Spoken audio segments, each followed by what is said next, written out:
لا حول ولا قوة إلا بالله العلي العظيم. أعوذ بالله من الشيطان الرجيم. بسم الله الرحمن الرحيم.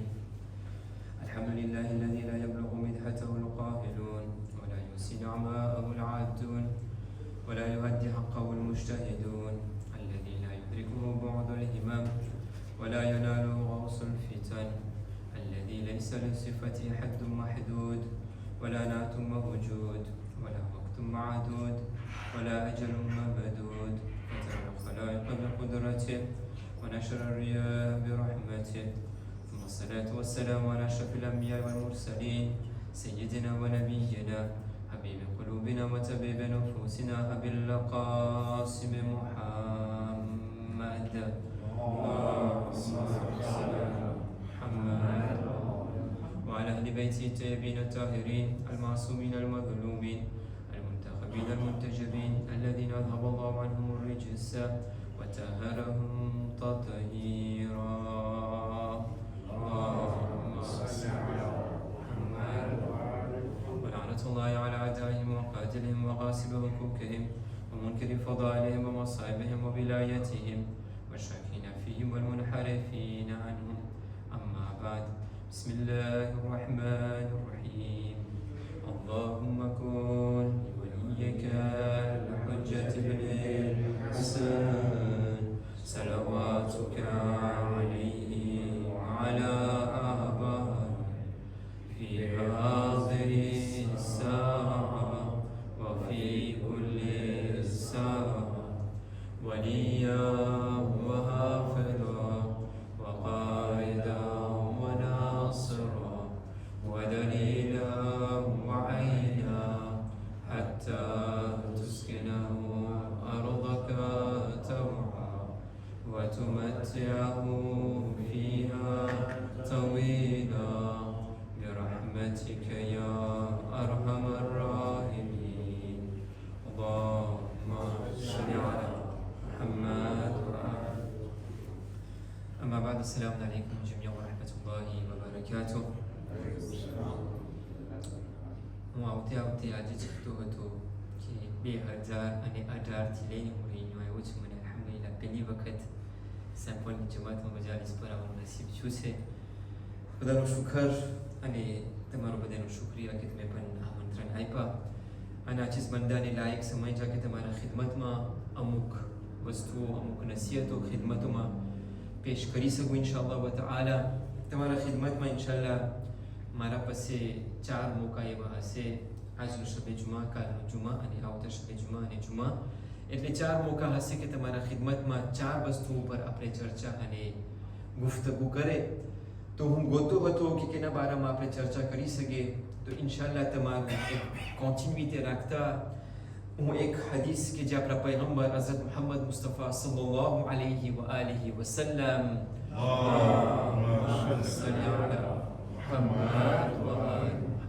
ની જે એક હદીસ છે એના બારામાં આપણે ચર્ચા કરશું. આ એક હદીસ 4 નુક્તાની અંદરમાં છે, 4 પોઈન્ટની અંદરમાં છે કે જેની અંદરમાં આપણા પૈગંબર આપણને બતાવે છે કે જિંદગી કેવી રીતના આપણને બસર કરવું જોઈએ. એક લીન de vie, એક ફોર્મ્યુલ રસૂલ આપણને બતાવે છે comment on doit vivre. જો આપણને આ મજાલિસ અને આ 4 જે આપણા પાસે મોકા હશે, જો એનું એક ચિત્ર આપણને આપવું હોય, આ તેમ આપણને બતાવવું હોય, તો આપણે આ જુમલાની અંદરમાં એને સમાવી શકીએ છીએ comment est-ce qu'on doit vivre. આ જિંદગીનો નિયમ શું છે? જ્યારે આપણે આ હદીસની અંદરમાં જોઈએ છીએ તો આપણને એવું લાગે છે કે રસૂલ એવી વસ્તુઓને બયાન કરે છે કે જે બહુ મામૂલી વસ્તુ છે, બહુ સિમ્પલ અને બેઝિકની વસ્તુ છે. પણ જ્યારે આપણે ઊંડાણમાં ઘરે તો આપણે એ જ રિમાર્ક કરીએ છીએ કે આ મામૂલી અને જે સિમ્પલ વસ્તુ છે ને, એ જ વસ્તુ છે કે જે આપણને આગળ જવાને ઓપેશે કરે છે. આ એવી મામૂલી વસ્તુ છે કે જેના ઉપર આપણે ઘણી વખત ધ્યાન પણ નથી રાખતા, આપણું ઝહેન આપણે એવા લઈ જતા પણ નથી. રસૂલ હદીસને શરૂ કરે છે તો કહે છે ઇન્નલ ઉમ્મહાતુ અરબા. નિયમ 4 વસ્તુની અંદરમાં સમાયેલી છે. એક લીન de vie, એક બાઝ જો જિંદગીનું હોય તો એ 4 વસ્તુની અંદરમાં સમાયેલું છે. ઉમ્મુલ અદવિયા, ઉમ્મુલ આદાબ, ઉમ્મુલ ઇબાદાત અને ઉમ્મુલ અમાલ. આ જે 3 બીજી વસ્તુ છે એનો તર્જુમો હું નહીં આપું અને આસ્તે આસ્તે આપણે આગળ જશું એની અંદર. આ જે પહેલું નુકતો છે આપણે અહીંયા હશે છે ઉમ્મુલ અદવિયા.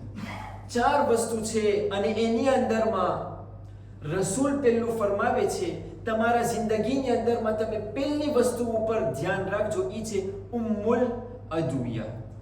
નું મતલબ એ થાય છે પ્રિન્સિપ, ફોન્ડેશન, અને એના માટે જ અરબી જબાનની અંદરમાં માને કહેવામાં આવે છે, કારણ કે માં છે આ જિંદગીનું એક ફાઉન્ડેશન છે. માં આ એક જિંદગીનું પ્રિન્સિપ છે.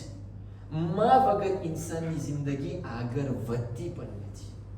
જ્યારે ઇન્સાન આ દુનિયામાં આવે છે તો માના જરિયાથી ખુદાએ ઇન્સાનને આ દુનિયામાં મોકલાવે છે. તો કહેવાનો મતલબ એ, આજે આપણું મોઝું એ નથી, પણ ફક્ત તમને સમજાવવા માટે કે શા માટે માને અરબી જબાનની અંદરમાં કહેવામાં આવે છે. એટલે એક એવું ભાસ છે કે જે કોઈ દિવસ એ અટતું નથી અને કોઈને દગાવી નથી શકતું, એને કહેવાય અહીંયા રસૂલ કહે છે ઉમ્મુલ અદવિયા. એક પ્રિન્સિપ, એક ભાસ છે, એ છે કે ઇન્સાન દવાની માઓ ઉપર નિગાહ કરે. તમે કહેતા હશો કે શેખ શું બોલે છે, દવાની માં? એટલે રસૂલ અહીંયા કહેવા માંગે છે કે ઇન્સાનની જિંદગીની અંદરમાં એને દવાની જરૂર પડતી જ હોય છે. કોઈ એવું નથી કે ખુદાએ એને ખલ્ક કર્યું હોય, que Allah subhanahu wa ta'ala l'a créé et qu'il n'ait pas besoin de médicaments. C'est quasiment impossible. ઇન્સાન જો ચાલે છે તો એમની જિંદગી આગળ વધે છે, એક એવો સમય આવે છે કે એમને દવાની જરૂર પડે છે. અને ખાસ કરીને જ્યારે ધોરાબાલ આવી જાય અને મોટી ઉંમરના થઈ જાય તો આપણે કહેતા દવા વગર જિંદગી ચાલતી પણ નથી. પણ રસૂલ આપણને એક પ્રિન્સિપ de vie બતાવ્યો છે કે જિંદગીના અમુક દવાઓ હોય છે અને એ શરૂ થાય છે وأما جميع الأدوية فقلة الأكل. કે દવાની જો માં હોય તો એ છે કિલ્લતુલ અક્લ, ઇન્સાન ઓછું ખાય, manger peu. હવે તમે જો તો આ એક બહુ બાઝિકની વસ્તુ છે, બહુ સિમ્પલ વસ્તુ છે, પણ ઘણી વખત અમુક લોકો આવતા હોય કે શેખ શા માટે આપણને નમાઝમાં મજા નથી આવતી, શા માટે દુઆ પડે છે ત્યારે મજા નથી આવતી, શા માટે બધી નમાઝો હું પઢું છું, મારી નમાઝ ટાઈમે હું પઢું છું, બધી કોશિશ કરું છું, પણ મને એની અંદરમાં લિઝ્ઝત મળતી નથી, મને એની અંદરમાં મજા નથી આવતી. એના પછવાડે એક એવી વસ્તુ છે કે જે ઇન્સાન એના ઉપર ધ્યાન પણ નથી રાખતો, અને એ છે ખાવાનું. અને ખાસ કરીને માહે મુબારક રમઝાન દરમિયાન કે જે હમણાં આપણાથી અમુક દિવસ મોર સેપારી થયા આપણે નથી. આ માહે મુબારક રમઝાન જ્યારે આવે ત્યારે આપણે વિચાર કરતા હોય કે શૈતાન તો બાંધેલો છે તોય મને કાંઈ ઇબાદતની અંદરમાં મજા નથી આવતી. અમારા ઉસ્તાદ કહેતા હતા, જ્યારે મેં ભણતા હતા ત્યારે અમારા ઉસ્તાદ કહેતા કે અમુક લોકો માહે રમઝાનમાં તમે આ લોકોને જો તો તમને એવું લાગે છે કે 2 રોજા રાખે છે, 2 રોજા રાખે છે. શું કહો છો? તો કે ઇફતારના ટાઈમે તમે આ લોકોને જોજો આટલું ખાય છે કે આ લોકોને એવું લાગે છે કે 2 રોજા રાખ્યા છે, એક દિવસ દરમાં 1 રોજું નથી રાખ્યા. આપણું માહે મુબારક રમઝાન જે પસાર થયું અને આ વર્ષે પણ હજી આપણે એને આંખેથી જોયું કે આપણને એવું લાગે છે કે માહે રમઝાન ખાવાનો મહિનો છે, જે આપણે આખો વર્ષ નથી ખાતા એ આપણે આ મહિનાની અંદરમાં ખાતા હોય. પછી ક્યાંથી કુરાન પઢવાની આપણને મજા આવે, પછી ક્યાંથી આપણને ઇબાદતોની અંદરમાં મજા, on ne prend plus plaisir à la spiritualité. એનું એક કારણ એ છે આ પેટ. સલ્લુ અલા મુહમ્મદ વ આલે મુહમ્મદ.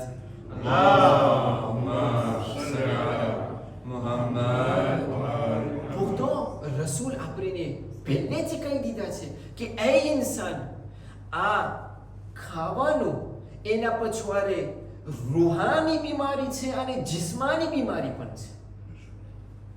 પણ આપણને ફક્ત જિસ્માની બીમારી દેખાય છે. જ્યારે આપણને ડિયાબેટ થાય, કોલેસ્ટેરોલ થાય, ઓલું થાય, પછી આપણને થાય એ કાશ જરાક ઓછું ખાધું હોત. pourtant સ્પિરિચ્યુઅલ બીમારી પણ આની અંદરમાં જ સમાયેલું છે. આપણા મૌલાએ કાયનાત ઇમામ અલી ઇબ્ન અબી તાલિબ અલૈહિ સલામ Allahumma salli ala Muhammad. ફરમાવે છે મન qalla ta'amuhu qallat ummuhu. Celui qui mange peu aura peu de maladies. જે માણસ ઓછું ખાશે એને ઓછી બીમારી લાગુ પડશે. અને તમે જોજો આપણી બધી બીમારીનું જો એક કારણ અને એક મૂળ હોય તો એ છે કે જવાનીમાં ખાવાનું ધ્યાન ના રહે. અને મૌલા અહીંયા ઊભા નથી રહેતા, આ તો એક વસ્તુ છે. પણ il avance, il dit man qalla akluhu qalla hisabuhu. Celui qui mange peu donnera peu de compte. એવો દિવસ આવશે કે જ્યાં હિસાબ કિતાબનો દિવસ હશે. અને ઇમામે અલી અલૈહિ સલામ ફરમાવે છે જે માણસ ઓછું ખાય છે એને ઓછું હિસાબ દેવું પડશે. એટલે આપણે તો એમ થાય કે અમે તો ખાય છે બધું હલાલનું ખાય છે. તમે શું કહો છો?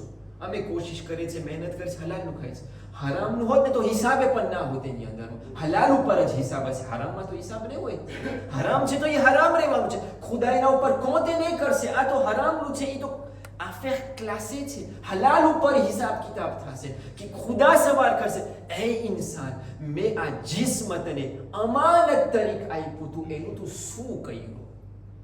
Qu'est-ce que tu en as fait? આપણે જ્યારે પૈસા કોઈને આપે તો આપણે હિસાબ આપણા પાસે દુકાન હોય અને આપણે કોઈ માણસને રાખીએ એની અંદરમાં તો આપણે હિસાબ કિતાબ કરે. કારણ કે આપણે પૈસા દેખીતી વસ્તુ છે, બહુ ઇમ્પોર્ટન્ટ છે. પણ આ જિસ્મ ખુદાએ આપણને અમાનત આપ્યું છે, આપણું નથી. અને એવો દિવસ આવશે કે એનું હિસાબ કિતાબ કરવું પડશે. અને એ જ મૌલાએ કાયનાત કહે છે કે જે માણસ ઓછું ખાશે એનો હિસાબ ઓછું થશે. અને કુરાન મજીદની અંદરમાં ખુદા સૂરે અબસા chapitre 40 verset 24 બિસ્મિલ્લાહિર રહમાનિર રહીમ ફરમાવે છે فَلْيَنْظُرِ الْإِنسَانُ إِلَى طَعَامِهِ. Que l'homme considère et garde un œil sur sa nourriture. પોતે નિગાહ કરે એનું ખાવાનું ઉપર, શું ખાય છે, ક્યારે ખાય છે. અમુક લોકો હોય ટેબલ ઉપરથી ઊભા થાય તો લોકોને વ્યાધિ હોય કે 10 વાગે હું શું ખાઈશ, 10 વાગે ખાઈ એટલે 12 વાગ્યાની વ્યાધિ હોય શું ખાઈશ, 2 વાગ્યાની વ્યાધિ હોય શું ખાય. એટલે જિંદગીની અંદરમાં ફક્ત ખાવાનું જ. અને ખાવાનુંમાં થોડું નિમક ઓછું થઈ ગયું એટલે કયામત થઈ ગઈ. ચાય વધારે મીઠી થઈ ગઈ, વધારે ગરમી થઈ ગઈ એટલે કયામત. એ ઇન્સાન શા માટે તારું નિગાહ આટલું આ ખાવાનું ઉપર છે? અને તમે જોજો ખુદા એક બહુ સખ્ત આયત બતાવે છે. અને આયત ઉપર જ્યારે હું પઢ્યો ત્યારે વિચાર કરતો તો બોલવું કે ના બોલવું. સૂરે Muhammad chapitre 47 verset 12 sallu ala Muhammad wa ali Muhammad. salli ala Muhammad. ફરમાવે છે બિસ્મિલ્લાહિર રહમાનિર Rahim. બિસ્મિલ્લાહિર રહમાનિર Rahim. إن الله يدخل الذين آمنوا وعملوا الصالحات جنات تجري من تحتها الأنهار. Ceux qui croient, ceux qui lisent ça, Khuda qui évite la comparaison correcte. Ceux qui croient, ya ayyuhalladhina amanu, et accomplissent de bonnes œuvres, Allah les fera entrer dans les jardins sous lesquels coulent les ruisseaux. જે લોકો ઈમાન લઈ આવ્યા છે અને જે લોકો સારા કામ આમેલુ સાલિહાત, જે લોકો ઈમાન લઈ આવ્યા છે અને સારા કામ કરે છે, ખુદા આ લોકોને જન્નતમાં આની દરજ્જો આપશે. પછી વલ્લઝીન કફરુ, એવા આમનુમાં એનું મુકાબલો, એમનું કોન્ટ્રેરમાં કહે છે વલ્લઝીન કફરુ يتمتعون ويأكلون كما تأكل الأنعام والنار مثوى لهم. Et ceux qui me croient jouissent et mangent comme les bestiaux. Et mangent comme des bestiaux. इंसान અને જાનવરમાં શું ફરક છે? इंसान પાસે અકલ છે, જાનવર પાસે અકલ નથી. ઇન્સાન પાસે શાહવત છે, જાનવર પાસે પણ શાહવત છે. ઇન્સાન વિચાર કરી શકે છે, તદબ્બુર કરી શકે છે, ફિક્ર કરી શકે છે. જાનવર એ ફિક્ર નથી કરતો, એને જ્યાં ખાવાનું મળશે બેસીને ખાઈ લેશે. તમે એને જે દેશો એ તમને નહીં પૂછે કે આ શું છે, ગોશ્ત છે, કુકરું છે, દાળ છે, શું. તમે જે એને દેશો એ ખાઈ લેશે. જાનવરનું ખુસુસિયત એ છે કે એ જ્યાં ટાઈમે જેવા ટાઈમે તમે એને જે આપો એ ખાઈ લે. પણ ઘણી વખત ઇન્સાન આટલો રાબેસી થઈ જાય છે કે એને પણ ખાવાનું ઉપર કાંઈ ધ્યાન જ નથી. અને ખુદા આ લોકોને જાનવર સાથે comparaison કરે છે લોકોનું. Ceux qui mangent comme des bestiaux et le feu sera leur lieu de séjour. આ લોકો માટે જહન્નમ જ, બીજું કાંઈ નથી. ખુદા આ લોકોને કે જેવા જાનવરમાં ફખાય છે આ લોકોનો દરજ્જો ઈ લોકો સાથે રાખ્યું છે વલ્લદીના કફરુ, કે જે લોકો કુફર કરી રહ્યા છે. હું પોતાથી સવાલ કરું, c'est une question que je dois me poser.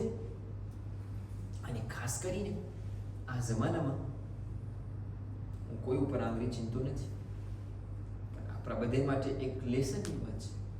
આ દુનિયા એવી આગળ વધી ગઈ છે કે ડગલે પગલે, જેને આપણે ફાસ્ટ ફૂડ કહીએ છીએ, આટલા આપણે એની અંદરમાં ગળી ગયા છે. પહેલે તો આપણે કહેતા હતા જવાનો લોકો જ ખાતા હતા, હવે તો આજે ડોસા લોકો પણ એની અંદરમાં ગળી ગયા છે, મોટી ઉંમરવાળા પણ એની અંદરમાં ગળી ગયા છે. આ ફાસ્ટ ફૂડ એવી વસ્તુઓ છે કે જે ઇન્સાનના જિંદગીના અંદરમાં બગાડો કરે છે. ખાવું, મને હરામની વાત નથી કરવા માંગતો, હું હરામનું વાત લઈ આવ્યો જ નથી. આપણે અટાણ સુધી શરૂ કર્યા છે તો આપણે હરામ તો એનું તો હિસાબ કિતાબે નથી. આપણે હલાલની વાત કરે છે કે હલાલ છે, કાંઈ શક નથી એની અંદરમાં. પણ ઇન્સાન તાર જિંદગી આના અંદરમાં જ સમાયેલું છે.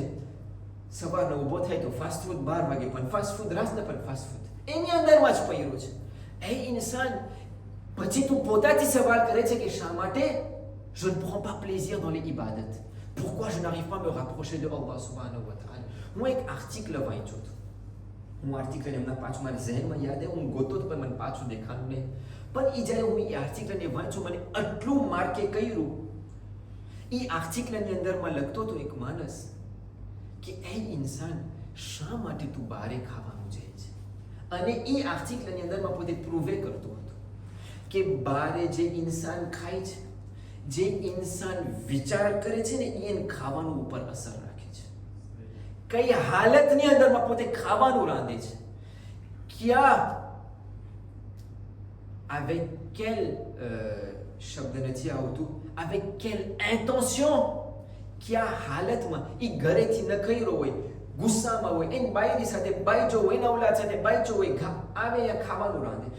ક્યાં intention સાથે, કઈ નિયત સાથે એ બધું ખાવાનુંની અંદરમાં અસર રાખે છે. શા માટે? એ ઘરને મૂકીને કે જ્યાં માં વઝુ કરીને રાંધે છે, આપણે એને મૂકીને ફાસ્ટ ફૂડને ખાવા જાય છે. વિચાર કરે ઇન્સાન.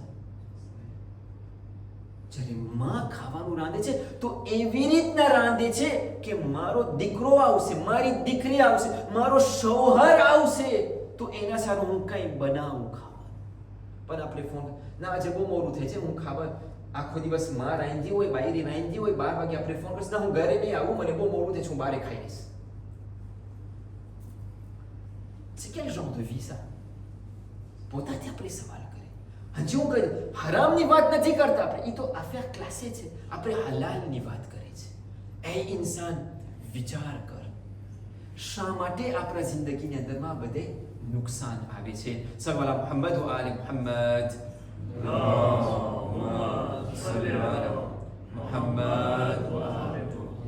પછી નાજુલ બલાગાને જ લેતા મૌલાએ કાયનાત આગળ જતા કહે છે. અરબીમાં હું કીધું છું, મારા પાસે આટલો ટાઈમ નથી. મૌલાએ કાયનાત કહે છે, celui dont la préoccupation est le repas.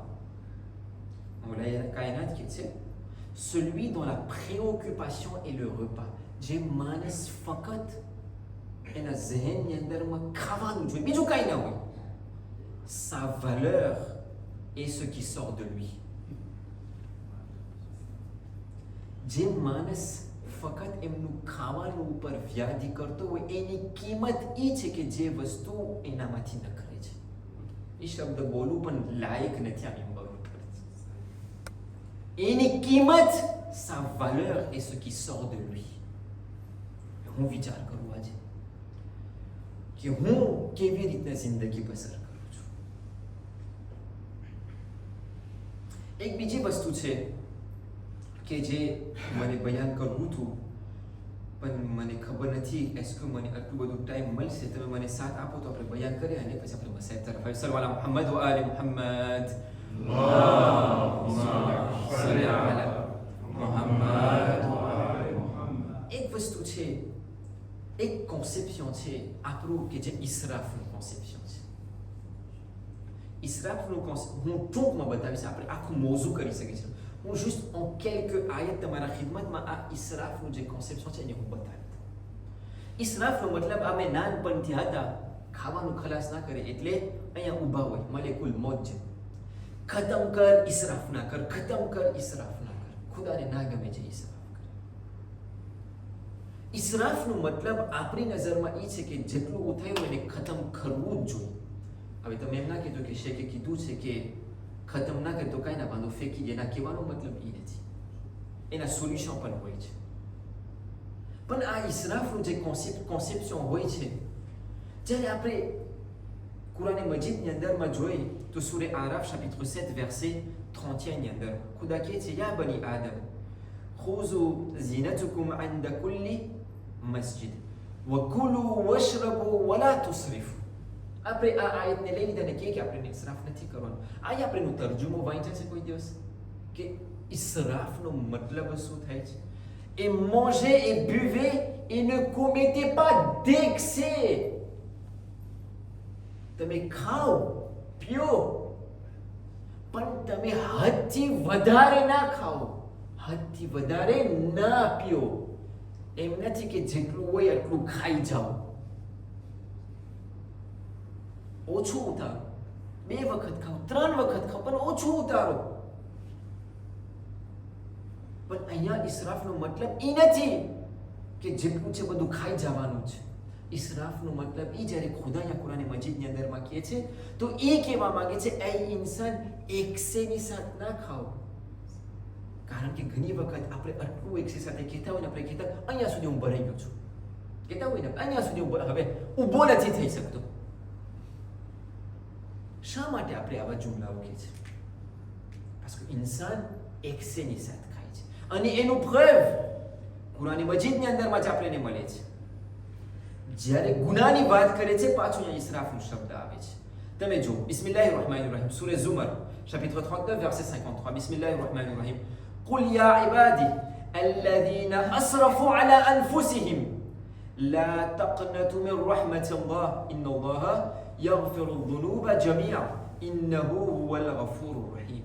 Dis, Khouda Rasoul ne dit qu'à des loconés, ô mes serviteurs qui avaient commis des excès à votre propre détriment. Ay i loko ke je alokona nafs સાથે ઇસરાફ કર્યા છે. એટલે જે એકસેની સાથ આ લોકોના નફ્સને ઝરર આપ્યા છે, આ લોકોના નફ્સને અઝિયત કર્યા છે. Ne désespérez pas de la miséricorde de Allah subhanahu wa ta'ala, car Allah pardonne tous les péchés et c'est lui le pardonneur le très miséricordieux. અહીંયા જો ઇસરાફનો મતલબ એ હોત કે ખતમ કરી નાખો, ça signifie કે આપણે આપણા નફ્સ ઉપર વધારે જુલ્મ કરે. donc આપણે વિચાર કરીએ, આપણે અમુક વસ્તુઓ આપણે ઔલાદોને શીખાડતા હોય કે જે ગલત ફહમી હોય છે એ ઘણી વખત. છેલ્લી હદીસ કે જેની અંદરમાં આપણા પૈગંબર હઝરત મુહમ્મદ મુસ્તફા સલ્લલ્લાહુ અલૈહિ વ આલિહિ વસલ્લમ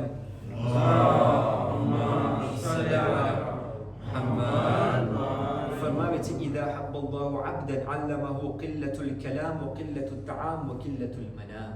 કે જ્યારે quand Allah subhanahu wa ta'ala apprécie un de ses serviteurs, ખુદા તો બધાને ચાહે છે પણ જ્યારે પોતે અમુક એવા બંદા સાથે એવો રિશ્તોને કાયમ કરે છે, અલ્લમહુ ખુદા એને શીખાડે છે કિલ્લતુલ કલામ કેવી રીતના ઓછું બોલવું, વ કિલ્લતુત તઆમ અને ઓછું ખાવું, વકિલ્લતુલ મનામ અને ઓછું સૂવું, એ ખુદાના ખાસ બનાવવું હોય છે. ઇન્શાલ્લાહ આજે બીજા પોઈન્ટ હતા, આપણે કાલથી એના ઉપર ચર્ચા કરશું. કાલના ખુતબે જુમાથી ઇન્શાલ્લાહ. શબે જુમાની રાત છે અને શબે જુમા કહેતા અબા અબ્દુલ્લાહ હુસૈનની રાત છે. દિલ ચાહે છે કે તમારા દિલને, તમારા ઝહેનને કરબલા તરફ રવાના કરી નાખો. સલ્લલ્લાહુ અલૈહિ યા અબા અબ્દુલ્લાહ, સલ્લલ્લાહુ અલૈહિ યા ઇબ્ન રસૂલિલ્લાહ, સલ્લલ્લાહુ અલૈહિ વ અલા આલિકલ મઝલૂમીન, સલ્લલ્લાહુ અલૈહિ વ અલલ બાકીન અલૈહિ, ما خاب من تمسك بكم ومن من لجأ إليكم يا ليتنا كنا معكم فنفوز فوزا عظيما يا ليتنا كنا معكم فنفوز فوزا عظيما. شب جمعه رات છે, દિલ ચાહે છે કે તમારા ઝહેનમાં એ વસ્તુ રાખો, ऐ काश बैनुल हरमैन में बैठा ये बैनुल हरमैन के जे कोरे अबा अब्दुल्लाह हुसैन हरम छे અને બીજા તરફ અબુલ ફضل અબ્બાસ નું હરમ. જ્યારે શબે જુમાની રાત આવે છે ત્યારે ખુદા ખાસ મલાઈકાને મોકલાવે છે કે હુસૈનની ઝિયારત કરવા જાય. ખુદાયા અમારા નસીબમાં પણ શબે જુમા ઇમામ હુસૈનના હરમમાં નસીબ કર. એ કરબલાનું દિલ, એ કરબલા કે જે દિલ તમન્ના રાખે છે, પણ જ્યારે ઇન્સાન એ મેદાનમાં પહોંચે છે ત્યારે એનું દિલ એકદમ ગભરાઈ જાય છે. શા માટે? આ એ કરબલાનું મેદાન છે કે જ્યાં હુસૈન એક પછી એક અસહાબોને લેતા ગયા હતા. આ એ કરબલાનું મેદાન છે કે જ્યાં હુસૈન હબીબ ઇબ્ન મઝાહિરને લેવા ગયા હતા.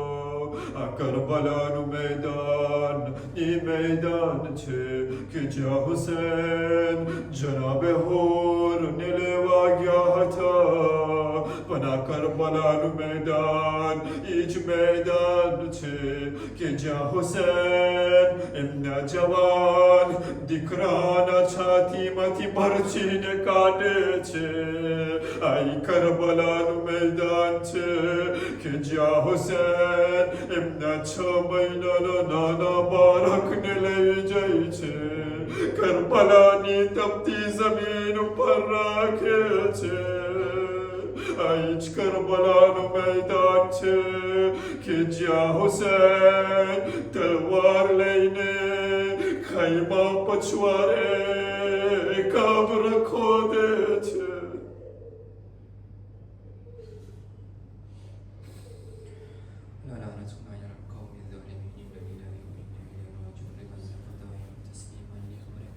खुदाया हमारी ननकरी इबादत तारा बारगाह में कबूल फरमा.